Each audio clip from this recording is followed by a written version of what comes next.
नमस्ते। अच्छा, कभी ये ख्याल आया कि हम लोग खुश रहने के पीछे इतना क्यों भागते हैं? आज ना हम मार्क मेंसन की जो दुनिया भर में फेमस फिलॉसफी है, उसी के जरिए इस सवाल का जवाब खोजने वाले हैं। और ये भी जानेंगे कि एक कह सकते हैं ज़्यादा असली और मीनिंगफुल ज़िंदगी कैसे जी जा सकती है। और देखिए, आज की दुनिया का हाल तो ऐसा है कि हर तरफ से खुश रहने का एक प्रेशर सा बना रहता है ना? सोशल मीडिया खोलकर देखो तो हर कोई अपनी परफेक्ट, एकदम बढ़िया वाली ज़िंदगी दिखा रहा है। और उसे देखकर हमें लगने लगता है कि अरे, अगर हम हर पल खुश नहीं हैं तो शायद हम ही फेल हो रहे हैं। पर क्या ये वाकई सच है? तो चलिए इस पहेली को सुलझाते हैं। आज हम इन 5 जरूरी आइडियाज को एक एक करके समझेंगे। पहला है खुशी का जाल, फिर है जिंदगी का उल्टा नियम, उसके बाद अपनी मुश्किलें खुद कैसे चुनें, फिर जिम्मेदारी और गलती में फर्क, और आखिर में हमारे असली वैल्यूज क्या हैं। इससे ना मेंसन की पूरी सोच एकदम क्लियर हो जाएगी। तो शुरुआत करते हैं पहले पॉइंट से, खुशी का जाल।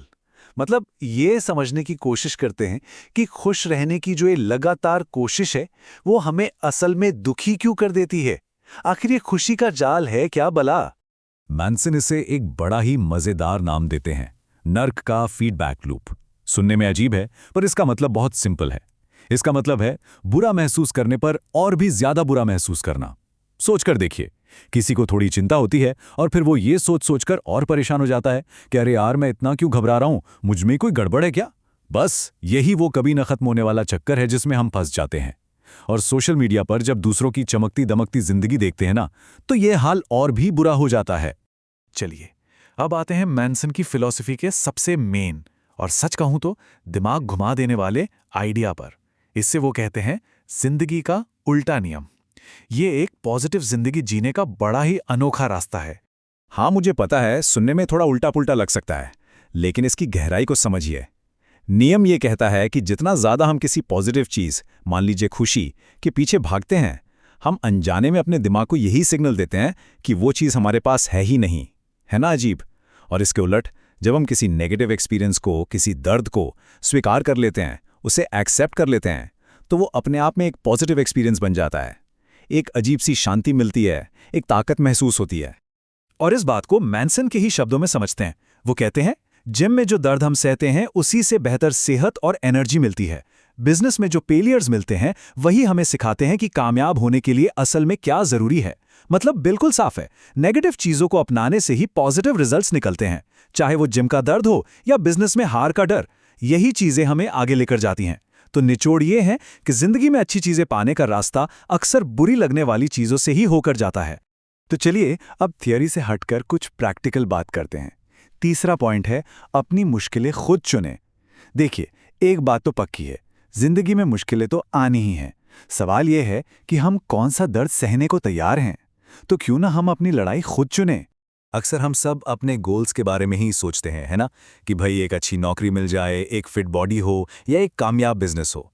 लेकिन मैंसन कहते हैं कि ये सवाल ही गलत है, ये सोचने का सही तरीका है ही नहीं। तो फिर असली सवाल क्या है? असली सवाल ये है, वो कौन सा संघर्ष है जिसे आप लगातार झेलने के लिए तैयार हैं। देखिए, मंजिल तो सबको अच्छी लगती है, सबको चाहिए, लेकिन उस मंजिल तक पहुंचने का जो मुश्किल रास्ता है, जो दर्द है, जो संघर्ष है, उस पर चलने के लिए बहुत कम लोग तैयार होते हैं। और असल में किसी की कामयाबी इसी बात से तय होती है कि वो कौन सा संघर्ष चुनने और झेलने को तैयार है। इस टेबल को देखिए, इससे बात एकदम शीशे की तरह साफ हो जाएगी। अगर किसी को एक शानदार सरकारी नौकरी चाहिए, तो नतीजा तो बहुत अच्छा है, लेकिन उसके लिए संघर्ष क्या है? सालों की पढ़ाई, एग्जाम का स्ट्रेस, दोस्तों यारों से दूरी। अगर किसी को एक फिट बॉडी चाहिए, तो उसके लिए सुबह जल्दी उठने का दर्द, जिम की मेहनत और मनपसंद खाने से परहेज करना पड़ेगा। कहने का मतलब यह है कि हर बड़े इनाम के पीछे एक बड़ी कीमत होती है। सवाल बस इतना सा है कि कौन सी कीमत चुकाने के लिए हम तैयार हैं। अब आते हैं एक और बहुत ही पावरफुल आइडिया पर, जिम्मेदारी, गलती नहीं, यानी फॉल्ट और रिस्पॉन्सिबिलिटी में क्या फर्क है। और यह समझना बहुत जरूरी है कि किसी सिचुएशन के लिए दोषी होना एक बात है और उस पर रिएक्ट करने के लिए जिम्मेदार होना वो बिल्कुल दूसरी बात है। देखिए, गलती यानी फॉल्ट वो हमेशा पास्ट की बात होती है, जो हो चुका उसे बदल नहीं सकते। लेकिन जिम्मेदारी वो हमेशा अभी की, प्रेजेंट की बात होती है। इस पल में हम क्या करना चुनते हैं। गलती हमें बेबस महसूस कराती है, जबकि जिम्मेदारी हमें पावर देती है, अपनी जिंदगी को कंट्रोल करने की ताकत। तो हो सकता है कि किसी बुरी सिचुएशन के लिए हमारी कोई गलती ना हो, लेकिन उससे निपटना कैसे है, ये हमेशा हमारी जिम्मेदारी होती है, और असली ताकत यहीं से आती है। मैनसन इसका एक बड़ा ही सीधा साधा सा उदाहरण देते हैं। मान लीजिए किसी के दरवाजे पर कोई एक बच्चा छोड़ गया। अब इसमें उस इंसान की कोई गलती तो है नहीं, लेकिन अब उस बच्चे की देखभाल करना उसकी जिम्मेदारी बन गई है। जिंदगी में हमारे साथ भी अक्सर ऐसा ही होता है, और असली पावर इसी जिम्मेदारी को अपनाने में है। और अब आते हैं हम अपने आखिरी और शायद सबसे बुनियादी कॉन्सेप्ट पर, हमारे असली वैल्यूज़ क्या हैं, मतलब हमारे मूल्य क्या हैं, क्योंकि यही हमारे वो उसूल हैं जो तय करते हैं कि हमारी मुश्किलें कैसी होंगी और आखिरकार हमारी जिंदगी कैसी होगी। तो देखिए, हमारे वैल्यूज़ अच्छे भी हो सकते हैं और बुरे भी। अच्छे वैल्यूज़ कौन से हैं? जो सच्चाई पर टिके हों और सबसे ज़रूरी हमारे कंट्रोल में हों, जैसे ईमानदारी या सेल्फ रिस्पेक्ट। और बुरे वैल्यूज़ वो अक्सर बाहरी चीज़ों पर निर्भर करते हैं, जैसे सब लोग मुझे पसंद करें। अब ये तो हमारे कंट्रोल में है ही नहीं ना, है ना? हमारे वैल्यूज़ एक तरह से हमारी जिंदगी के कंपास की तरह हैं, और अगर कंपास ही गलत दिशा दिखा रहा है तो फिर सही मंजिल पर कोई कैसे पहुंच पाएगा? तो सवाल यह है कि इसे अपनी जिंदगी में उतारें कैसे? ये 4 स्टेप की गाइड एक बहुत अच्छी शुरुआत हो सकती है। स्टेप 1, कोई एक अच्छा वैल्यू चुनें, मान लीजिए ईमानदारी। स्टेप 2, अब ऐसा कोई गोल सेट करें जो इस वैल्यू से जुड़ा हो। स्टेप 3, हर रोज ऐसे फैसले लें जो उस गोल की तरफ ले जाएं। और स्टेप 4, जब आप ऐसा करेंगे तो आपको इसके फायदे महसूस होंगे, और ये फायदे आपके उस वैल्यू को और भी पक्का कर देंगे। ये एक तरह का पॉजिटिव साइकिल बन जाता है। तो आज की इस पूरी बातचीत से हमें क्या लेकर जाना है? बहुत आसान शब्दों में कहूं तो खुशी के पीछे भागना बंद करें और नेगेटिव चीजों को स्वीकार करना सीखें। जिंदगी मुश्किलों से बचने का नाम नहीं है, बल्कि बेहतर मुश्किलें चुनने और उन्हें सुलझाने का नाम है। अपनी लड़ाई खुद चुनें, अपनी जिंदगी के हर रिएक्शन की जिम्मेदारी लें, भले ही हालात के लिए हमारी गलती ना हो। और सबसे जरूरी, अपने लिए अच्छे, कंट्रोल किए जा सकने वाले वैल्यूज तय करें और उन्हीं के हिसाब से जिएं। सच पूछिए तो एक मीनिंगफुल जिंदगी का यही सीक्रेट है। और जाने से पहले एक सवाल पर सोचना जरूरी है, ये जानना कि एक दिन ये जिंदगी खत्म हो जाएगी। ये हमें इस बारे में क्या सिखाता है कि आज इस पल में हमारे लिए वाकई में क्या मायने रखता है। मान लीजिए कि हम किसी बहुत ही बड़ी और उलझी हुई भूल भुलैया में रास्ता भटक गए। बाहर निकलने का कोई रास्ता नहीं दिख रहा है, और ऐसे में हमारे हाथ में अचानक एक नक्शा आता है। अच्छा। पर जब हम उस नक्शे को खोलते हैं ना, तो उस पर रास्ता बताने के बजाय सिर्फ एक ही लाइन लिखी है, मुस्कुराते रहिए, सब ठीक हो जाएगा। ओह वाह, ये तो है ना? ऐसी स्थिति में उस नक्शे को देखकर गुस्सा आना तो लाजमी है। एक तो रास्ता नहीं मिल रहा, और ऊपर से इस बात का दबाव कि ऐसी मुश्किल में भी चेहरे पर मुस्कान होनी चाहिए। बिल्कुल, और यही दबाव असल में सबसे बड़ी समस्या है। वो नक्शा किसी की मदद नहीं कर रहा, बल्कि उस चिड़चिड़ापन और उलझन को और दोगुना कर रहा है। राइट। हमारी सोसाइटी का भी यानी एक तरह से यही हाल हो गया आजकल। हम हर प्रॉब्लम का एक परफेक्ट हैप्पी सोल्यूशन ढूंढने लगे हैं। हाँ, और असल जिंदगी ऐसी बिल्कुल नहीं होती। सही बात है। तो इस डीप डाइव में हम जिस मटेरियल पर चर्चा कर रहे हैं, चाहे वो मार्क मैनसन की मशहूर राइटिंग हो, उनके इंटरव्यूज हों, या फिर उनके विचारों पर रेडिट की लंबी बहस, वो सब इस लगातार खुश रहने के दबाव पर एक बहुत ही अलग नजरिया पेश करते हैं। एग्जैक्टली। और मैं बता दूं कि ये कोई आम सेल्फ हेल्प चर्चा नहीं है जो सिर्फ खुश रहने का दावा करती है। इसका मूल उद्देश्य ये समझना है कि जब हम हर छोटी चीज पर ध्यान देना छोड़ देते हैं, तब जाके हम वास्तव में उन चीजों पर ध्यान केंद्रित कर पाते हैं जो सच में मायने रखती हैं। वही ना। और ये उन सभी लोगों के लिए बहुत जरूरी है जो इस इंफॉर्मेशन ओवरलोड और टॉक्सिक पॉजिटिविटी से पूरी तरह थक चुके हैं। बिल्कुल। चलिए इसको थोड़ा विस्तार से समझते हैं। अगर खुश रहना ही इतना बुरा है, तो आखिर लोग इसके पीछे इतने पागल क्यों हैं? देखो, पागल इसलिए हैं क्योंकि मार्केटिंग और हमारे कल्चर ने हमें सिखा दिया है कि खुशी कोई ऐसी चीज है जिसे खरीदा जा सकता है। राइट, एक नुस्खे की तरह। हाँ, लेकिन यहाँ एक बहुत बड़ा साइकोलॉजिकल ट्रैप है जिसे the feedback loop from hello कहा गया है। The feedback loop from hello, यानी एक ऐसी स्थिति जहां दिमाग अपनी ही खिलाफ एक इन्फिनिट लूप बना लेता है। जैसे मान लीजिए किसी को पब्लिक में बोलने से एंग्जाइटी होती है। अब वो अपनी इस एंग्जाइटी के बारे में सोचने लगता है कि मुझे इतनी घबराहट क्यों हो रही है, बाकी सब तो नॉर्मल है। अच्छा।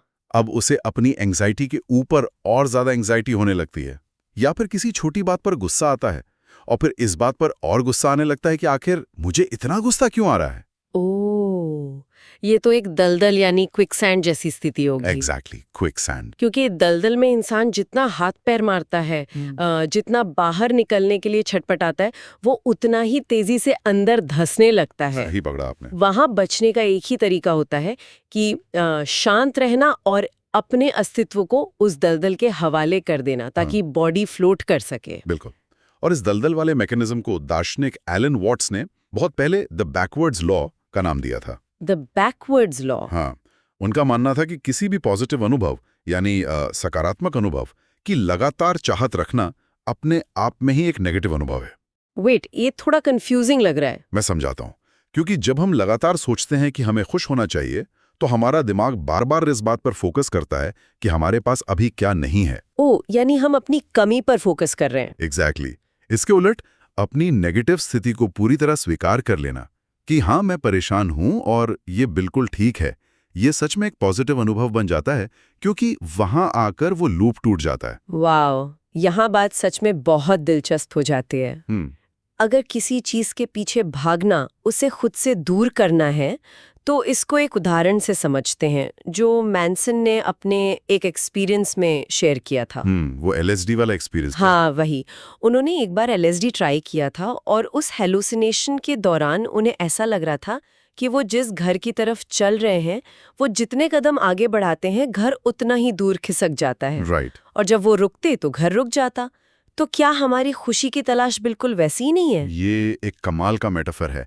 जब खुशी को एक मंजिल या एक फाइनल डेस्टिनेशन मान लिया जाता है, तो हम प्रेजेंट मोमेंट को पूरी तरह इग्नोर कर देते हैं। दिमाग का पूरा सॉफ्टवेयर इस बात पर कोड हो जाता है कि मुझे क्या कमी महसूस हो रही है। जब तक वो कमी का एहसास रहेगा, वो घर दूर खिसकता रहेगा। सही बात है। खुशी कोई ऐसी चीज नहीं है जिसे पीछे भागकर पकड़ा जा सके। वो दरअसल तब खुद ब खुद मिलती है जब हम अपने आसपास की सही समस्याओं को सुलझाते हैं। वेट एक सेकंड, अगर हमें खुशी के पीछे नहीं भागना, तो फिर सुबह बिस्तर से उठने का पॉइंट क्या है? अच्छा सवाल है। क्या हमें बस दुख और समस्याओं की तलाश करनी चाहिए? ये तो सुनने में बहुत ही निराशावादी लग रहा है। I mean, थोड़े डिप्रेसिंग नहीं है ये? निराशावादी नहीं है, ये यथार्थवादी यानी रियलिस्टिक है। यहाँ बात आती है अपने मूल्य यानी वैल्यूज तय करने की और अपना संघर्ष चुनने की। अपना संघर्ष चुनने की। हाँ, जिंदगी समस्याओं से भरी है। समस्याएं कभी खत्म नहीं होती, वो बस बदल जाती हैं या अपग्रेड हो जाती हैं। ट्रू। तो सवाल ये नहीं है कि हम समस्या मुक्त जिंदगी कैसे जिएं। सवाल ये है कि हम किन समस्याओं के लिए संघर्ष करना चाहते हैं, किसे चुनना चाहते हैं। इसके लिए चार्ल्स बुकाउस्की का किस्सा बड़ा दिलचस्प है। हाँ, बुकाउस्की का एग्जाम्पल सच में उस ट्रेडिशनल सेल्फ हेल्प की धज्जियां उड़ा देता है। बिल्कुल। बुकाउस्की एक लेखक थे, पर अपनी आधी से ज्यादा जिंदगी वो एक शराबी, जुआरी और सोसाइटी की नजरों में एक टोटल लूजर थे।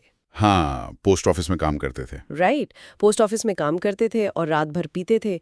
और उनकी सफलता तब नहीं आई जब उन्होंने अचानक से कोई मॉर्निंग रूटीन अपनाया या पॉजिटिव एफर्मेशंस बोलने शुरू किए। सही बात है। उनकी सफलता तब आई जब उन्होंने अपनी उस लूजर वाली पहचान को पूरी तरह स्वीकार कर लिया।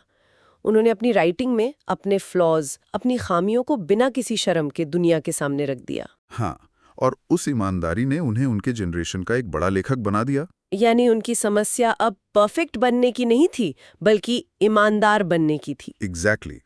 उनकी कबर पर आज भी लिखा है डोंट ट्राई, यानी कोशिश मत करो। वाह। इसका मतलब ये नहीं था कि उन्होंने मेहनत नहीं की। इसका मतलब ये था कि उन्होंने कुछ ऐसी चीज बनने की कोशिश नहीं की जो वो असल में नहीं थे। उनका स्ट्रगल उनके अपने आंतरिक मूल्यों पर आधारित था। और इसके बिल्कुल ऑपोजिट अगर हम डेव मुस्तेन को देखें। ओ बाप रे, डेव मुस्तेन की कहानी तो और भी हार्ट ब्रेकिंग लगती है। हाँ। वो मेटालिका बैंड के ओरिजिनल लीड गिटारिस्ट थे, पर बैंड के मशहूर होने से ठीक पहले उन्हें बाहर निकाल दिया गया। राइट। उस गुस्से और बदले की आग में उन्होंने अपना खुद का बैंड बनाया, मेगाडेथ। अब मेगाडेथ ने दुनिया भर में लाखों एल्बम्स बेचे, स्टेडियम भरे और मेटल म्यूजिक के लेजेंड्स बन गए। बिल्कुल। को मापने का जो पैमाना या मेट्रिक रखा था वो गलत था। उनका मेट्रिक था, क्या मैं मेटालिका से ज्यादा बड़ा बन पाया? ओह। उनका संघर्ष अपना बेस्ट म्यूजिक बनाने के लिए नहीं था, बल्कि किसी और को हराने के लिए था। और जब आपका मूल्य किसी और के अस्तित्व पर निर्भर करता है, तो आप चाहे पूरी दुनिया जीत लें, आप हमेशा दुखी ही रहेंगे। ये बहुत डीप पॉइंट है। एक और किस्सा जो मुझे पूरी तरह से हिला गया वो हीरो ओनोडा का था। हाँ, वो जापानीज सोल्जर। वही। ये सोल्जर वर्ल्ड वॉर 2 खत्म होने के 27 साल बाद तक फिलीपींस के जंगलों में लड़ता रहा। 27 साल। हाँ। उस आदमी ने बारिश, कीड़े और अकेलेपन का सामना किया क्योंकि उसे लगता था कि युद्ध अभी भी चल रहा है। बिल्कुल। उसका डिसिप्लिन देखिए, उसकी लगन और उसकी लॉयल्टी किसी सुपर हीरो से कम नहीं थी। बिल्कुल। पर प्रॉब्लम क्या थी? उसका वैल्यू एक टूटे हुए क्रम, एक गलत रियलिटी पर आधारित था। उसने अपनी पूरी जवानी एक ऐसे फैंटम युद्ध को दे दी जिसका कोई वजूद ही नहीं था। यही वजह है कि सिर्फ संघर्ष करना या खूब मेहनत करना अपने आप में काफी नहीं है। मेहनत किस दिशा में हो रही है वो तय करता है कि जिंदगी कहाँ जाएगी। ओनोडा का किस्सा बताता है कि एक अच्छा गुण जैसे कि डिसिप्लिन, वो भी अगर गलत मूल्यों पर लगा दिया जाए तो वो जिंदगी बर्बाद कर सकता है। सही बात है।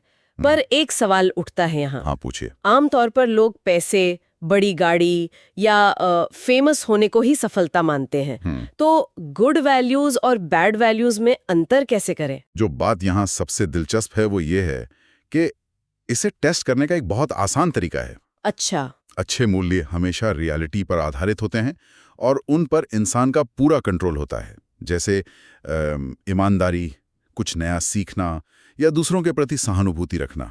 ओके। अगर आप तय करते हैं कि आपको ईमानदार रहना है, तो दुनिया की कोई ताकत आपको ईमानदार होने से नहीं रोक सकती। वहीं दूसरी तरफ बुरे मूल्य हमेशा बाहरी हालातों और दूसरे लोगों पर निर्भर करते हैं। जैसे कि दूसरों की वैलिडेशन लेना। एग्जैक्टली। सबकी पसंद बनना, हमेशा खुश रहना या सबसे अमीर होना, इन पर आपका पूरा कंट्रोल नहीं है। इकोनॉमी गिर सकती है, लोग बेवजह आपसे नफरत कर सकते हैं।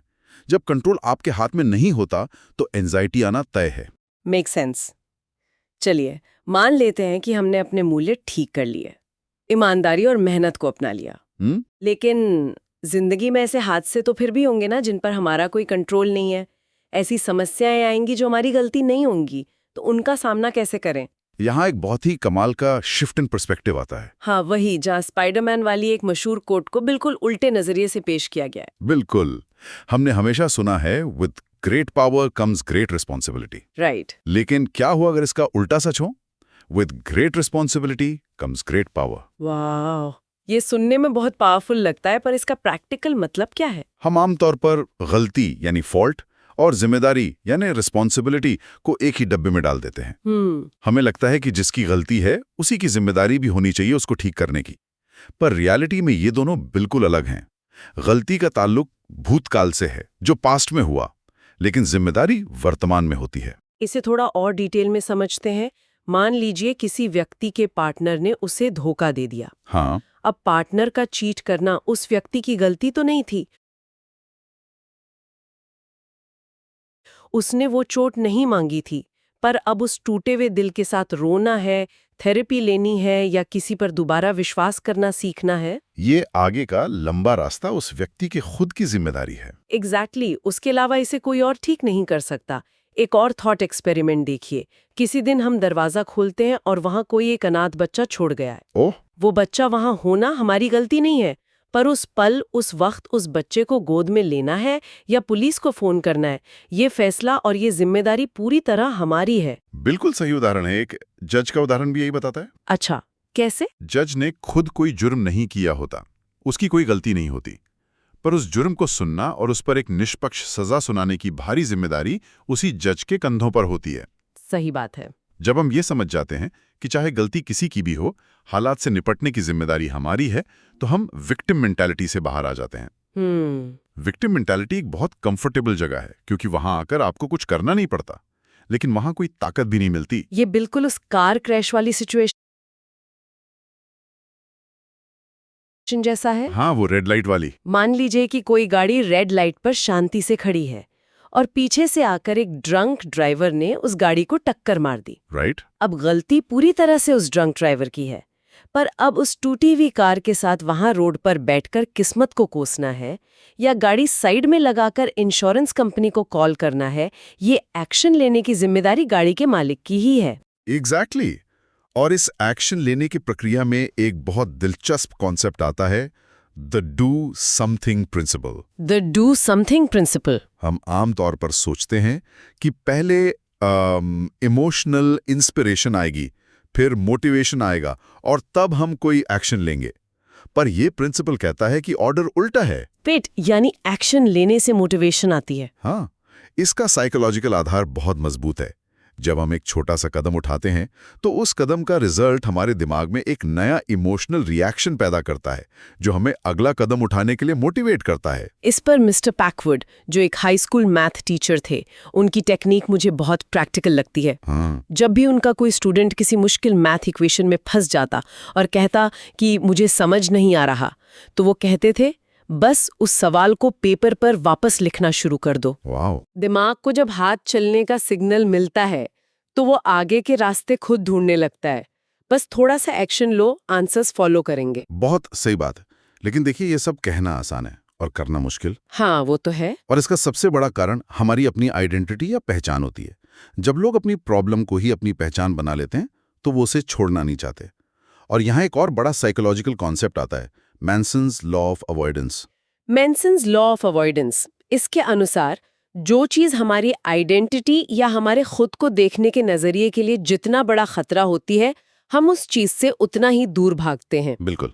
जैसे अगर किसी ने अपने दिमाग में ये फिट कर लिया है कि मैं तो अकेले रहने वाला इंसान हूं, मुझे कोई समझ नहीं सकता, तो जब कोई अच्छा और समझदार इंसान उसकी लाइफ में आएगा तो वो जानबूझकर उस रिश्ते को तोड़ देगा। सही बात है। क्यों? क्योंकि उस नए रिश्ते के सफल होने का मतलब है उसकी पुरानी आइडेंटिटी का मर जाना। एग्जैक्टली। हम इंसान सर्टेनिटी यानी निश्चितता के भूखे होते हैं। हम चाहते हैं कि हमें पता हो हम कौन हैं और दुनिया कैसी चलती है, और यही निश्चितता हमारे विकास की सबसे बड़ी दुश्मन बन जाती है। जब तक हम ये मानकर बैठे हैं कि हम 100% सही हैं, हम नया कुछ सीख ही नहीं सकते। इस निश्चितता का एक बहुत एक्सट्रीम केस उस क्रेजी स्टॉकर वाली कहानी में सामने आता है। ओह हाँ, वो तो बहुत अजीब कहानी थी। मेंसन की एक स्टॉकर थी जिसे इस बात का 100% यकीन हो गया था कि भगवान ने उसे और लेखक को एक दूसरे के लिए बनाया है। उसे लगता था कि उनके मिलने से दुनिया में मौत का इलाज ढूंढा जा सकेगा। ओह बाप रे। उस महिला के दिमाग में ये एक एब्सोल्यूट सर्टेनिटी थी। दुनिया की कोई लॉजिक, पुलिस या सच्चाई उसकी इस सर्टेनिटी को हिला नहीं सकती थी। ये कहानी एक चेतावनी है कि हमारी निश्चितता हमें हकीकत से कितना दूर ले जा सकती है। इसीलिए हमेशा अपने विचारों पर सवाल उठाते रहना चाहिए। अगर हम इसको बड़े पैमाने पर देखें और इस फ्लेक्सिबल आइडेंटिटी को रिलेशनशिप्स पर अप्लाई करें तो हमें बाउंड्रीज यानी सीमाओं का कंसेप्ट समझ आता है। Boundaries, right. कि बाउंड्रीज का सीधा सा मतलब है अपनी भावनाओं और अपने एक्शंस की जिम्मेदारी खुद लेना और दूसरे की भावनाओं का बोझ अपने ऊपर लेने से इनकार करना। अच्छा। जब बाउंड्रीज वीक होती हैं तो दो तरह के लोग आपस में एक टॉक्सिक या कोडिपेंडेंट रिश्ता बना लेते हैं। कौन से दो तरह के लोग? एक विक्टिम जो लगातार अपनी परेशानियों के लिए दुनिया को दोष देता है, और एक सेवर जो अपनी आइडेंटिटी उस विक्टिम की मदद करने में ढूंढता है। वेट, तो इस सब का मतलब क्या है? अगर मैं किसी की मदद कर रही हूँ तो इसमें बुरा क्या है? अगर मैं बाउंड्री सेट करके अपनी परेशानियों तक खुद को सीमित कर लूं तो क्या मैं सेल्फिश नहीं हो जाऊंगी? अगर एक दोस्त परेशान है और मैं कहूं कि ये तुम्हारी रिस्पॉन्सिबिलिटी है, तो ये तो बहुत पत्थर दिल होना लगता है। देखिए, यहाँ फर्क समझना जरूरी है। मदद करना गलत नहीं है, पर किसी और की समस्या को अपना बना लेना और इस उम्मीद में करना कि उससे आपको प्यार या अप्रिसिएशन मिलेगा, ये मैनिपुलेटिव है। ओह। सच्चा और स्वस्थ रिश्ता वही है जहां आप दूसरे की चिंता करते हैं, पर आप उन्हें अपने हिस्से की लाइफ जीने और अपने हिस्से की गलतियां करने की आजादी देते हैं। बिना ना कहे किसी भी रिश्ते में ट्रस्ट नहीं बन सकता। बिल्कुल। अगर कोई शख्स अपने पार्टनर को इस डर से ना नहीं बोल पाता कि कहीं वो छोड़कर ना चला जाए, तो वो रिश्ता प्यार पर नहीं, डर पर टिका है। बाउंड्री सेल्फिश नहीं बल्कि ईमानदारी का दूसरा नाम है। क्या बात है। अब इस पूरी पजल के आखिरी और सबसे अहम टुकड़े पर आते हैं। हाँ। हम क्यों अपनी पहचान को क्वेश्चन करें? क्यों अनकंफर्टेबल बुरे मूल्यों को छोड़कर मेहनत वाले अच्छे मूल्यों को चुनें? क्यों हम अचानक अपनी जिंदगी को सॉर्ट आउट करने में लग जाए? सही सवाल है। इसका जवाब एक ऐसी कड़ी सच्चाई में है जिसे हम सब भागते हैं, और वो है मौत, समय की कमी। मौत एक ऐसी उल्टी गाड़ी है जो हर पल चल रही है।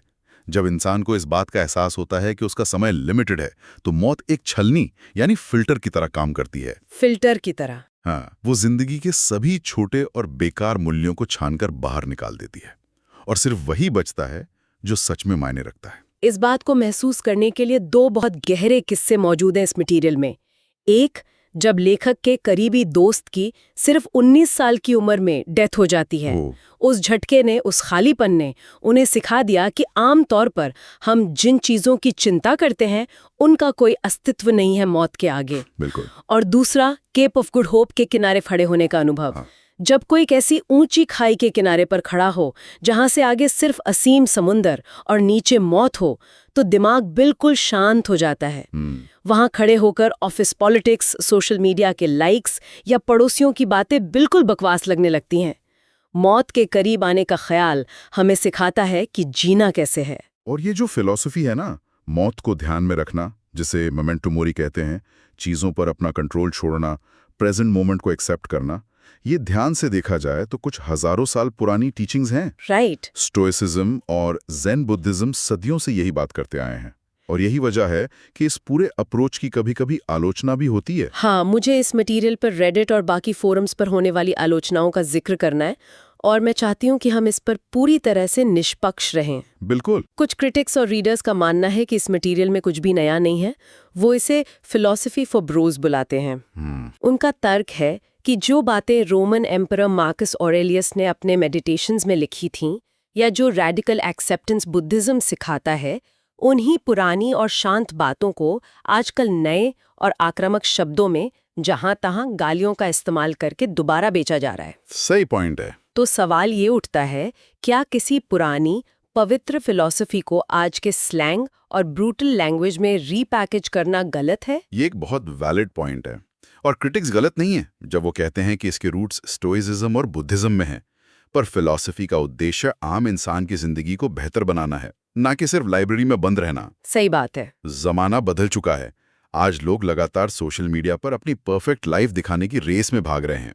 ऐसे मॉडर्न टॉक्सिक माहौल में पुराने ग्रंथों की शांत और ठहरी हुई भाषा शायद उस नॉइज को चीरकर लोगों के दिमाग तक ना पहुंच पाए। ओह, पॉइंट है। जो वही कड़वी सच्चाई एक आक्रामक, बेबाक और आज की भाषा में पेश की जाती है, तो वो एक झटके की तरह काम करती है। चाहे आप इसे रीब्रांडिंग कहेंगे, पर इसका प्रभाव आज के समय में बहुत सकारात्मक हो रहा है। यानी भाषा बदली है पर असर वही है। तो आखिर में अगर इस पूरी चर्चा का निचोड़ निकाला जाए, तो बात यह है कि खुशी कोई डेस्टिनेशन नहीं है जहां आप एक दिन पहुंच जाएंगे। बिल्कुल नहीं। खुशी एक मुसलसल प्रक्रिया है जहां आप हर रोज उठकर अपने लिए एक बेहतर समस्या चुनते हैं। वो समस्या जो आपके सही मूल्यों पर आधारित हो, जिस पर आपका कंट्रोल हो। चाहे हालात कैसे भी हो, अपना नजरिया चुनने की जिम्मेदारी हमेशा आपकी है। रिश्तों में स्वस्थ बाउंड्री सेट करना जरूरी है, क्योंकि हमारे पास जो परवाह करने की क्षमता है वो अनलिमिटेड नहीं है। उसे हर किसी छोटी बात पर खर्च नहीं किया जा सकता। मैं यहाँ एक आखिरी विचार जरूर छोड़ना चाहूंगा। इस मटेरियल की गहराई में साइकोलॉजिस्ट अर्नेस्ट बेकर की इमॉर्टैलिटी प्रोजेक्ट्स की थियरी की एक झलक दिखती है। Immortality projects? हाँ, बेकर का मानना था कि इंसान अपने मौत के डर को कम करने के लिए हमेशा कोई ना कोई ऐसी छाप, ऐसी विरासत या इमॉर्टैलिटी प्रोजेक्ट बनाना चाहता है जो उसके मरने के बाद भी जिंदा रहे। अच्छा। चाहे वो एक किताब लिखना हो, एक कंपनी बनाना हो, या एक अच्छा परिवार खड़ा करना हो। तो सोचिए, अगर आज हम किसी ट्रैफिक जैम में फंसने पर, या किसी रिलेटिव के ताने पर, या ऑनलाइन किसी अनजान व्यक्ति की कमेंट पर अपनी पूरी ऊर्जा और दिमागी शांति बर्बाद कर रहे हैं, तो क्या वो छोटी सी बेकार बात हमारे उस महान इमॉर्टैलिटी प्रोजेक्ट को बनाने से हमारा ध्यान नहीं भटका रही? एग्जैक्टली।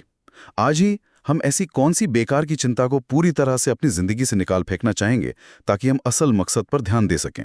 तो अगली बार जब हमें लगे कि हम उस टॉक्सिक पॉजिटिविटी वाले दलदल में फंसे हुए हैं और सोसाइटी का झूठा नक्शा हमसे जबरदस्ती मुस्कुराने को कह रहा है, तो बस रुक जाइए, उस नक्शे को फेंक दीजिए और ध्यान दीजिए कि किस असली समस्या को सुलझाना हमारे लिमिटेड समय और ऊर्जा के लायक है। चलिए, इस गहन विचार के साथ हम आज यहीं रुकते हैं। क्या हो अगर मतलब क्या हो अगर जीवन में हमेशा खुश रहने की कोशिश करना ही वो मुख्य कारण हो जो हमें सबसे ज्यादा दुखी कर रहा है।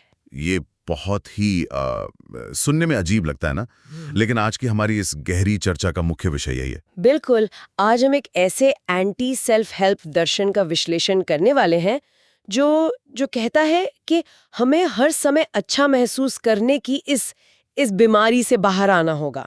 हाँ, क्योंकि आमतौर पर लोग समस्याओं को एक मेडिकल डायग्नोसिस की तरह देखते हैं। मतलब जैसे हड्डी टूट गई तो एक्सरे में दिख गया। हाँ, वो सफेद लाइन एकदम साफ दिख जाती है। बिल्कुल। और डॉक्टर इशारा करके कह देता है कि हाँ, यहाँ दिक्कत है। इससे लोगों को तसल्ली मिलती है कि चलो बीमारी का नाम पता चल गया। लेकिन इंसान की भावनाओं के मामले में, मतलब हमारे व्यक्तिगत विकास और मानसिक उथल-पुथल की दुनिया में कोई एक्सरे मशीन तो काम नहीं करती। वही तो, वो परिदृश्य बहुत ही धुंधला और पेचीदा होता है, और यही पर वो दर्शन आता है जैसे हम आज खंगाल रहे हैं। सही कहा। और मैं बता दूं कि आज हम जिन जिन स्रोतों को देख रहे हैं उनमें मार्क मैनसन के लेख, उनकी उस किताब के अंश जिसकी 2 करोड़ से ज्यादा प्रतियां बिक चुकी हैं और जिस पर एक फिल्म भी बनी है। हाँ, वो डॉक्यूमेंट्री। हाँ, इसके अलावा स्टोइज्म पर उनका एक इंटरव्यू है और सबसे दिलचस्प बात, उनके काम की तीखी आलोचना करने वाला एक भारी भरकम रेडिट थ्रेड भी हमारे पास है। तो आज हमारा मिशन बहुत साफ है। हमें ये समझना है कि कैसे पॉजिटिव थिंकिंग, मतलब सकारात्मक सोच, एक जाल बन सकती है। बिल्कुल। और कैसे कम लेकिन सही चीजों की परवाह करने से एक सार्थक जीवन जिया जा सकता है। तो चलिए इस विचार को थोड़ा खोलकर समझते हैं, क्योंकि ये हमारी बचपन की पूरी प्रोग्रामिंग को पलट देता है। इस चर्चा को शुरू करने के लिए हमें सबसे पहले कंज्यूमर कल्चर, यानी हमारी उपभोक्ता संस्कृति को समझना होगा। इसी ने तो इस पॉजिटिविटी के भ्रम को पाला पोसा है। हाँ, मतलब आज सेल्फ हेल्प का नाम सुनते ही दिमाग में आता है हमेशा खुश रहो या फिर सकारात्मक सोचो, या ब्रह्मांड से अपनी इच्छाएं मांगो, है ना? बाजार ने एक ऐसा माहौल बना दिया है जहां हमेशा अच्छा महसूस करना ही जीवन का अल्टीमेट गोल बन गया है। अगर मैं इसे ऐसे देखूं, मतलब बाजार हमें ये बताता है कि हर नकारात्मक भावना एक बीमारी है और इलाज उनके पास है। एकदम सही। जैसे कोई दुखी है तो उसे कोई नया सेमिनार लेना चाहिए, या कोई अपने काम से निराश है तो वो कोई ऐसा कोर्स खरीद ले जो उसे रातों रात अमीर बना दे। या बस एक नई गाड़ी या नया फोन ले लो, सारी उदासी दूर हो जाएगी। मतलब उपभोक्ता संस्कृति इसी असंतोष पर पनपती है। वाओ, ये तो एक कभी ना खत्म होने वाला लूप है। बिल्कुल। लेकिन मैनसन और उनके जैसे दार्शनिकों का तर्क है कि ये हमेशा खुश रहने की चाहत ही असल में हमारी समस्या की जड़ है। दार्शनिक एलन वॉट्स ने इसे बहुत पहले एक नाम दिया था, the backwards law. The backwards law, ये सुनने में अपने आप में एक विरोधाभास लगता है। ये विरोधाभास ही इसकी ताकत है। वॉट्स का कहना था कि सकारात्मक अनुभव की चाह रखना अपने आप में एक नकारात्मक अनुभव है। अच्छा। हाँ, और इसके ठीक उलट, अपने नकारात्मक अनुभव को बिना किसी शर्त के स्वीकार कर लेना एक सकारात्मक अनुभव है। मुझे यहाँ एक बहुत ही दिलचस्प एनालॉजी याद आ रही है। अगर हम इस बैकवर्ड्स लॉ को एक दलदल की तरह देखें। दलदल यानी क्विकसैंड। हाँ, हॉलीवुड की फिल्मों में हमेशा दिखाते हैं ना कि जब कोई दलदल में गिरता है और घबराकर बाहर निकलने के लिए हाथ पैर मारता है, संघर्ष करता है, तो वो उतनी ही तेजी से गहराई में धंसता जाता है। हाँ, एकदम सही। खुशी के पीछे भागना भी बिल्कुल वैसा ही लगता है। जब लोग लगातार अमीर होने या हमेशा खुश रहने की पागलों की तरह कोशिश करते हैं, तो वे असल में अपने अवचेतन मन को ये याद दिला रहे होते हैं कि उनके पास इन चीजों की कमी है। तो ये दलदल वाला उदाहरण एकदम सटीक बैठता है। मतलब दलदल में बचने का वैज्ञानिक तरीका यही है कि संघर्ष करना छोड़ दें, शरीर को ढीला छोड़ें, शांत हो जाए। बिल्कुल। भावनाओं के विज्ञान में भी यही सिद्धांत काम करता है। हमें समझना होगा कि इवोल्यूशनरी बायोलॉजी के नजरिए से भावनाएं असल में क्या हैं। तो वो क्या हैं? भावनाएं या इमोशंस कोई ईश्वरीय आदेश नहीं है, वो केवल फीडबैक हैं। फीडबैक। जैसे किसी मशीन के डैशबोर्ड पर जलने वाली वार्निंग लाइट। बिल्कुल उसी तरह। लाखों सालों के इवोल्यूशन में हमारे पूर्वजों को जीवित रखने के लिए दर्द की भावना विकसित हुई। मतलब अगर दर्द ना हो तो अगर किसी पूर्वज ने आग में हाथ डाला और उसे शारीरिक दर्द नहीं हुआ तो वो जलकर मर गया। दर्द का जैविक उद्देश्य हमें ये बताना है कि कोई सीमा पार हो गई है। ओह, तो वो हमें कुछ नया करने या स्थिति सुधारने के लिए प्रेरित करता है। हाँ, मानसिक और भावनात्मक दर्द भी इसी तरह काम करता है। हमेशा सकारात्मक रहने की कोशिश करना उस वार्निंग लाइट पर टिप चिपका देने जैसा है। वाओ, ये तो बहुत खतरनाक है ना? वो एक प्रकार का बचाव है, जबकि दर्द जीवन का एक अनिवार्य और उपयोगी हिस्सा है। तो इसका सीधा सा अर्थ ये निकलता है कि हमें दर्द को जीवन के एक एक टूल की तरह देखना चाहिए। लेकिन यहाँ एक बहुत बड़ा सवाल खड़ा होता है। क्या? मान लिया कि हमारी खुद की गलतियों से मिलने वाला दर्द हमारे लिए एक सबक है, लेकिन उन बुरी चीजों का क्या जो हमारे साथ अन्यायपूर्ण तरीके से होती हैं, जिन पर हमारा कोई कंट्रोल नहीं था? अगर किसी के साथ कुछ बहुत बुरा होता है तो वो उसे कैसे स्वीकार करें? ये सवाल हमें आज की चर्चा के सबसे गहरे और शायद सबसे मुश्किल हिस्से की ओर ले जाता है। हाँ, क्योंकि ये बहुत सेंसिटिव टॉपिक है। और ये मुश्किल इसलिए है क्योंकि यहाँ हम जिम्मेदारी यानी रिस्पॉन्सिबिलिटी और दोष यानी फॉल्ट के बीच के उस बारीक अंतर को समझने की कोशिश कर रहे हैं। समाज अक्सर इन दोनों को एक ही मान लेता है। इसे स्पष्ट करने के लिए मैं स्पाइडरमैन के उस मशहूर डायलॉग को पलटना चाहूंगी। कौन सा? हमने बचपन से सुना है ना, बड़ी ताकत के साथ बड़ी जिम्मेदारी आती है। लेकिन इस दर्शन के अनुसार सच्चाई इसकी उल्टी है। बिल्कुल। सुनने में ये शब्दों का एक छोटा सा खेल लगता है, लेकिन इसका मनोवैज्ञानिक असर बहुत गहरा है। हाँ, लोग अक्सर जिम्मेदारी लेने से कतराते हैं। ऐसा इसलिए है क्योंकि समाज में जिम्मेदारी और दोष को एक ही तराजू पर तौला जाता है। लोगों को लगता है कि अगर वो जिम्मेदारी ले रहे हैं तो मतलब वो मान रहे हैं कि गलती उन्हीं की थी, है ना? लेकिन ऐसा नहीं है। दोष भूतकाल की बात है, पास्ट टेंस, और जिम्मेदारी वर्तमान काल की बात है, प्रेजेंट टेंस। अच्छा, इससे थोड़ा और समझाइए। दोष उन विकल्पों का परिणाम है जो अतीत में चुने जा चुके हैं, जबकि जिम्मेदारी उन विकल्पों का परिणाम है जो आज इस पल में चुने जा रहे हैं। इस बात को गहराई से समझने के लिए हमारे स्रोतों में एक बहुत ही अजीब लेकिन प्रभावी उदाहरण है, जिसे डोर स्टेप बेबी का उदाहरण कहा गया है। हाँ, वो बहुत पावरफुल है। कल्पना कीजिए, कोई व्यक्ति सुबह अपने घर का दरवाजा खोलता है और वहां एक टोकरी में एक नवजात बच्चा रखा हुआ मिलता है। अब तार्किक रूप से सोचें तो वो बच्चा वहां कैसे आया? ये उस घर के मालिक का दोष किसी भी एंगल से नहीं है। उसने उस बच्चे को पैदा नहीं किया, बिल्कुल नहीं। उसने उसे वहां नहीं रखा। लेकिन उस पल से उस बच्चे के साथ क्या करना है, ये पूरी तरह से उस व्यक्ति की जिम्मेदारी बन जाती है। सही पकड़ा आपने। वो चाहे तो बच्चे को अपना ले, चाहे तो तुरंत पुलिस को फोन करे, या फिर बस दरवाजा बंद करके उसे नजरअंदाज कर दे। हाँ, वो जो भी विकल्प चुनेगा, हर विकल्प के गंभीर परिणाम होंगे और उन परिणामों के साथ जीने की जिम्मेदारी केवल उसी व्यक्ति की होगी। वो ये कहकर बच नहीं सकता कि भाई ये मेरा दोष नहीं था इसलिए मैं कुछ नहीं करूंगा। यही वो बिंदु है जहां लोग सबसे ज्यादा अटकते हैं। मैनसन ने खुद की एक बहुत व्यक्तिगत कहानी शेयर की है। वो ब्रेकअप वाली। हाँ, उनकी पहली गर्लफ्रेंड ने उनके साथ बहुत बुरा धोखा किया था। उसने अपने ही एक टीचर के साथ चक्कर चलाया और मैनसन को छोड़ दिया। ओए, वो तो बहुत भयानक अनुभव रहा होगा। मैनसन लिखते हैं कि वो ऐसा था जैसे किसी ने उनके पेट में सैकड़ों बार मुक्का मारा हो। कोई भी इस बात से इनकार नहीं करेगा कि उस स्थिति में धोखा देना पूरी तरह से उस लड़की का दोष था। इसमें मैनसन की कोई गलती नहीं थी। हाँ, और मैनसन ने वही किया जो कोई भी आम इंसान करता। हाँ। वो महीनों तक डिप्रेशन में रहे, शराब पीते रहे और अपनी एक्स गर्लफ्रेंड को अपनी इस हालत के लिए दोष देते रहे, जो कि बहुत स्वाभाविक है। लेकिन एक दिन उन्हें एक कड़वी सच्चाई का एहसास हुआ। उन्होंने महसूस किया कि उनकी पूर्व प्रेमिका कभी भी वापस आकर उनके दुख को जादुई तरीके से ठीक नहीं करने वाली है।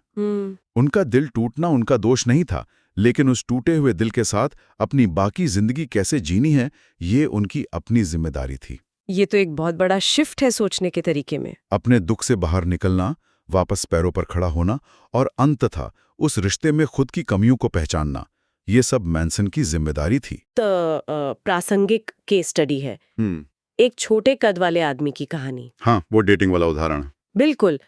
वो आदमी इस बात से गहराई तक आश्वस्त था कि उसकी कम लंबाई की वजह से कोई भी महिला उसके साथ डेट पे नहीं जाना चाहती। वो अपनी इस विफलता के लिए पूरी दुनिया को, समाज की उथरी सोच को दोष देता रहता था। इंटरनेट पर घंटों यही साबित करता था कि दुनिया छोटे लोगों के खिलाफ है। ये क्लासिक उदाहरण है कि कैसे हम खुद को एक विक्टिम मेंटालिटी के जाल में फंसा लेते हैं। हाँ, उस आदमी ने अचेतन रूप से एक ऐसा पैमाना या मीट्रिक चुन लिया था जो उसे हमेशा लाचार महसूस करा रहा था। कि दुनिया सिर्फ लंबे लोगों के लिए है। अब जाहिर है ये उसका दोष तो नहीं था कि उसके जेनेटिक्स ने उसे छोटा कर दिया था। बिल्कुल नहीं, प्रकृति की बात है, लेकिन अपनी डेटिंग के मापदंड को बदलना ये उसकी जिम्मेदारी थी। अगर वो चाहता तो ये तय कर सकता था कि लंबाई कोई पैमाना ही नहीं है।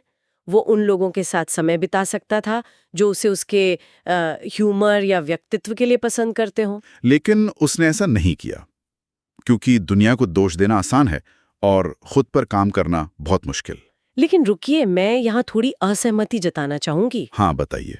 ये सब सुनने में दार्शनिक लगता है, लेकिन क्या हर चीज की जिम्मेदारी लेने का मतलब ये नहीं है कि हम किसी तरह से खुद को ही दोषी ठहरा रहे हैं? मतलब विक्टिम ब्लेमिंग। हाँ, मान लीजिए किसी के साथ कोई जघन्य अपराध होता है, कोई शोषण का शिकार होता है या किसी दुर्घटना में अपना पैर खो देता है। बहुत गहरी चोट है। ऐसे सदमे से गुजर रहे व्यक्ति को ये कहना कि तुम्हें ठीक होना तुम्हारी जिम्मेदारी है, क्या ये बहुत ज्यादा कठोर और असंवेदनशील नहीं लगता? ये बहुत ही स्वाभाविक आपत्ति है और इसका जवाब देना बहुत जरूरी है।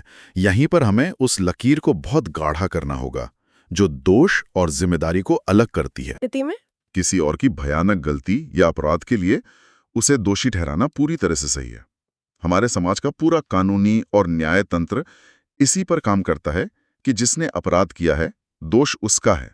तो न्याय अपराधी को कटघरे में खड़ा करता है। हाँ, लेकिन न्याय मिलने के बाद भी उस व्यक्ति का जो मानसिक घाव है वो रातों रात नहीं भरता। बिल्कुल नहीं। उस भयंकर सदमे वाली स्थिति से अपनी भावनाओं को उबारने, अपने बिखरे हुए भविष्य को फिर से संवारने की जिम्मेदारी हमेशा उस इंसान की अपनी ही होती है। दुनिया का कोई भी जज या पुलिस वाला आकर हमारे मन के घाव नहीं भर सकता। ये कठोर लग सकता है, लेकिन ये सशक्त करने वाली सच्चाई है। मतलब जिम्मेदारी स्वीकार करने का मतलब विक्टिम ब्लेमिंग नहीं है। बिल्कुल नहीं। इसका मतलब है अपने जीवन की ड्राइविंग सीट का कंट्रोल वापस अपने हाथों में लेना। मैं इसे ऐसे देखती हूँ जैसे अगर कोई मेरी गाड़ी में टक्कर मार दे, ये गलती उसकी है, इंश्योरेंस के पैसे उसे देने पड़ेंगे। हाँ, लेकिन फिजियोथेरेपी के दर्दनाक सेशन तो मुझे ही पूरे करने होंगे ना, ताकि मैं दोबारा चल सकूं। मैं सिर्फ बिस्तर पर लेटकर उस ड्राइवर को कोसती नहीं रह सकती। एकदम सही। ये एक कड़वी लेकिन जरूरी सच्चाई है। तो अगर हम इस बात पर सहमत हो जाते हैं कि हमें अपनी हर प्रतिक्रिया की जिम्मेदारी लेनी है, तो अगला सवाल ये उठता है कि जीवन में तो अनगिनत चीजें हैं। हाँ। हम ये कैसे तय करें कि हमें किस बात की परवाह करनी है और किसे छोड़ देना है? और यहीं पर बात आती है हमारे मूल्यों या वैल्यूज की। जब हम कहते हैं कि कोई खुद की तलाश में निकला है, तो वो पहाड़ों पर जाकर कुछ नहीं खोज रहा होता। तो क्या कर रहा होता है? वो बस अपने मूल्यों का पुनर्मूल्यांकन कर रहा होता है। हाँ। हमारे मूल्य ही वो चश्मा है जिससे हम दुनिया को देखते हैं। इस दर्शन में इन्हें अच्छे और बुरे मूल्यों में बांटा गया है। तो अगर मैं सही समझ रही हूँ, अच्छे मूल्य वो होने चाहिए जिनका रिमोट कंट्रोल हमारे अपने हाथ में हो। यही तो बात है। अच्छे मूल्य वो हैं जो आंतरिक हैं, नियंत्रण में हैं और वास्तविकता पर आधारित है। जैसे ईमानदारी, नई चीजें सीखने की जिज्ञासा, खुद का सम्मान करना या किसी जरूरतमंद की मदद करना। ये ऐसे मूल्य हैं जिन्हें हम आज इसी वक्त लागू कर सकते हैं, बिना किसी की इजाजत के। बिल्कुल। और इसके विपरीत बुरे मूल्य वो होंगे जिनका रिमोट कंट्रोल दुनिया के हाथ में है। 100% सहमति। बुरे मूल्य बाहरी परिस्थितियों पर निर्भर करते हैं, जैसे सबकी नजरों में अच्छा बनना या सिर्फ अमीर दिखने के लिए पैसा कमाना। अगर किसी का मुख्य मूल्य हमेशा पॉपुलर रहना है, तो वो हमेशा दूसरों के विचारों का गुलाम रहेगा। इसका मतलब है कि खुशी इस बात में नहीं है कि हमारे जीवन में कोई समस्या न हो, क्योंकि एक समस्या सुलझती है तो तुरंत दूसरी आ जाती है। बिल्कुल। खुशी असल में बेहतर समस्याओं को चुनने और उन्हें सुलझाने में है। जीवन में संघर्ष कभी खत्म नहीं होता, हमें बस ये चुनना है कि हम किस चीज के लिए संघर्ष करना चाहते हैं। अगर हम इसे बड़ी तस्वीर से जोड़ें, तो एक अरबपति की भी भारी समस्याएं होती हैं और एक सड़क पर रहने वाले इंसान की भी। लेकिन दोनों में फर्क है। हाँ, अरबपति की समस्याएं बेहतर समस्याएं होती हैं। उसी तरह जब हम अच्छे मूल्य चुनते हैं, तो हमारे सामने जो समस्याएं आती हैं, वो जीवन को एक गहरा अर्थ देती हैं। ये सब सुनने में तो बहुत तार्किक लगता है, लेकिन क्या हर कोई इस दर्शन को स्वीकार करता है? हमारे आज के स्रोतों में एक बहुत लंबा रेडिट थ्रेड है जहां इसकी काफी आलोचना हुई है। हाँ, वो थ्रेड काफी दिलचस्प है। रेडिट पर कई क्रिटिक्स ने लिखा है कि ये कोई नई बात नहीं है। एक यूजर ने इसे स्टोइसिज्म फॉर ब्रोज कहा है। मतलब ब्रोस के लिए स्टोइसिज्म? हाँ, उनका मानना है कि ये सिर्फ कॉमन सेंस है जिसे भद्दे शब्दों और गालियों के साथ परोसा गया है ताकि ये युवा पीढ़ी को कूल लगे। और स्पष्ट कर दूं कि हम यहाँ किसी का पक्ष नहीं ले रहे हैं, बस स्रोत की बात रख रहे हैं। बिल्कुल, ये बहुत ही जायज आलोचना है और उस थ्रेड में दोनों तरह के विचार हैं।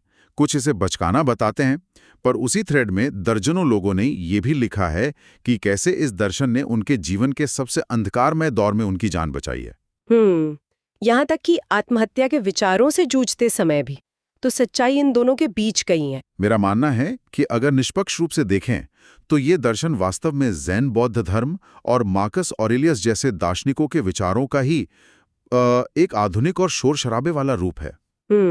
ज़ैन बौद्ध धर्म सदियों से कह रहा है कि ईगो से मत चिपको, और स्टोइसिज्म हमें उन चीजों की परवाह न करना सिखाता है जो नियंत्रण से बाहर हैं। तो बस पैकेजिंग नहीं है। हाँ। अहम बात यह है कि हर पीढ़ी को ज्ञान अपनी भाषा में चाहिए होता है। ये बात बहुत सही है। जो 20 साल का युवा शायद कभी मार्कस ऑरेलियस की भारी भरकम किताबें नहीं पढ़ेगा, वो शायद इस सीधी और थोड़ी मुंहफट भाषा से जुड़ सके। और यही इसकी सबसे बड़ी सफलता है। ये उन लोगों तक पहुंचता है जिन्हें शायद इसकी सबसे ज्यादा जरूरत है। तो अब तक हमने जो कुछ भी गहराई से खंगाला है उसे समेटने का समय आ गया है। हाँ। हमने पॉजिटिव थिंकिंग के उस जहरीले भ्रम को समझा, हमने भावनाओं को फीडबैक के रूप में देखा और अपनी वर्तमान प्रतिक्रिया की जिम्मेदारी लेने की बात की, चाहे अतीत में जो हुआ हो वो किसी का भी दोष क्यों ना हो। और हमने अच्छे मूल्य चुनने की बात की ताकि हम जीवन में बेहतर समस्याओं का सामना कर सकें। बिल्कुल। और अगर हम इसे आज के डिजिटल जीवन में रखकर देखें तो हम सब हर दिन इन्फॉर्मेशन ओवरलोड तले दब रहे हैं। सोशल मीडिया बताता है कि हमें सैकड़ों चीजों की परवाह करनी चाहिए। हाँ, कौन ट्विटर पर किससे लड़ रहा है, किसने क्या पहना है। ये दर्शन एक फिल्टर की तरह काम करता है।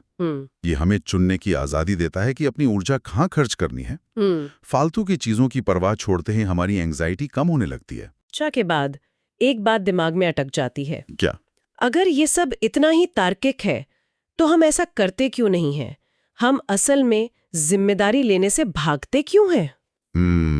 मनोविज्ञान के इस पहलू को मेंसन्स लॉ ऑफ अवॉइडेंस कहा गया है। मेंसन्स लॉ ऑफ अवॉइडेंस। हाँ, ये नियम कहता है कि हम उस काम को टालने की सबसे ज्यादा कोशिश करते हैं जो हमारी वर्तमान पहचान यानी आइडेंटिटी के लिए सबसे बड़ा खतरा होता है। ओह, ये तो मानव मनोविज्ञान का एक बहुत गहरा और डरावना सच है। लोग सोचते हैं कि वो आलसी हैं, इसलिए काम टालते हैं, लेकिन असल में हमारा दिमाग हमारी पहचान या ईगो को वैसे ही बचाता है जैसे शरीर को। मतलब ये एक तरह का सर्वाइवल मैकेनिज्म है। हाँ, मान लीजिए कोई खुद को मन ही मन एक महान लेखक मानता है, तो वो अपनी किताब लिखना इसलिए टालता रहता है क्योंकि अगर किताब फ्लॉप हो गई तो उसका वो भ्रम हमेशा के लिए टूट जाएगा। बिना लिखी किताब के साथ वो खुद को महान मान सकता है। बिल्कुल। या कोई अपने जहरीले रिश्ते से इसलिए बाहर नहीं निकलता क्योंकि फिर उसे स्वीकार करना पड़ेगा कि वो इतने सालों तक फेल था।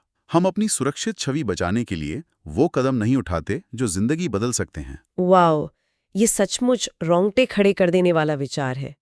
हम अपनी ही बनाई हुई पहचान के पिंजरे में खुद को कैद कर लेते हैं। शुरुआत में हमने उस एक्सरे मशीन की बात की थी, याद है? हम चाहते हैं कि जीवन साफ और स्पष्ट हो, लेकिन हमारी अपनी झूठी पहचानें उस डायग्नोसिस को धुंधला कर देती हैं। और उस पिंजरे से निकलने का एक ही तरीका है, खुद को हर बार गलत साबित होने की छूट देना और उन चंद चीजों की जिम्मेदारी लेना जो सच में मायने रखती हैं। तो अब जब हम आज की इस चर्चा को विराम दे रहे हैं, तो मैं एक ऐसा सवाल छोड़ना चाहती हूँ जिस पर हम सबको अकेले में विचार करना चाहिए। हम अपनी जिंदगी में जिस काम को करने से या जिस बदलाव को लाने से आज सबसे ज्यादा डर रहे हैं, क्या असल में वही बदलाव हमारी सबसे बड़ी जरूरत तो नहीं है? ये उन सवालों में से है जो रातों की नींद उड़ा सकते हैं, लेकिन शायद यही वो बेहतर समस्या है जिसे हमें सुलझाना चाहिए। इसी विचार के साथ आज की एक गहन चर्चा यहीं समाप्त होती है। उन चीजों को चुनिए जिनकी सच में परवाह करनी चाहिए। मिलते हैं अगली बार एक नए विश्लेषण के साथ।